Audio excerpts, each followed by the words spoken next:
কবি নির্মলেন্দু গুণের কবিতা পৃথিবী জোড়া গান।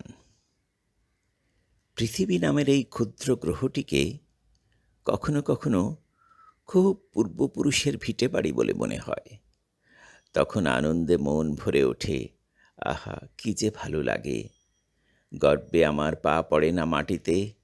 সমুদ্র দেখিয়ে বলি, এই যে গর্জনশীল মহাসিন্ধু বয়ে যাচ্ছে তরঙ্গ বিহারে তার আপন স্বভাবে, এসব আমার।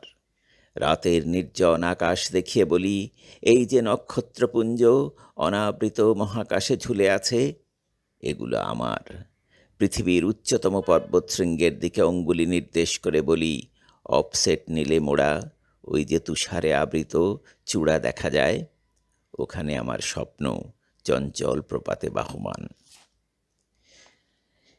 উদিত সূর্যের দিকে দুহাত উঁচিয়ে বলি, এই তো আমার দেশ, আমার জন্মভূমির শুরু। দিন শেষে যোজন যোজন পথ পরিক্রম শেষে গোধূলিতে সে যেখানে অস্ত যাবে, সেখানে আমার শেষ। আপাতত এইটুকুই আমার হোক, পরে না হয় আবার অশ্বমেধ যজ্ঞের ঘোড়াকে আমি অন্তহীন আকাশে পাঠাবো। আপাতত সূর্য হোক আমার জন্মভূমির ভৌগোলিক সীমান্ত প্রহরী। আমার চৈতন্যে কোনো পররাজ্য নেই। আকাশ মৃত্তিকা ঘেরা এ পৃথিবী দয়াবতী জননী আমার।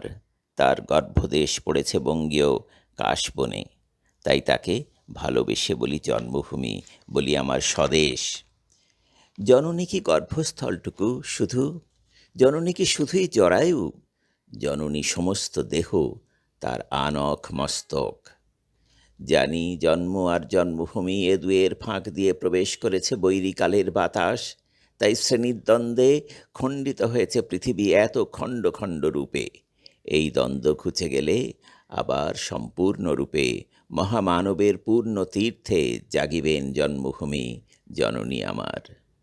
সপ্ত সিন্ধু 13 নদী 10 দিগন্তের ডাকে আবার নতুন করে ফিরে পাব জনারণ্যে হারানো সে মাকে। সাদা কালো শ্যামল পিঙ্গল দীর্ঘ খাটো সকল মানুষ সেদিন আবার এক কাতারে দাঁড়াবে। সেই মহামিলনের ভোরে সমস্ত পৃথিবী জুড়ে উঠবে নতুন সূর্য।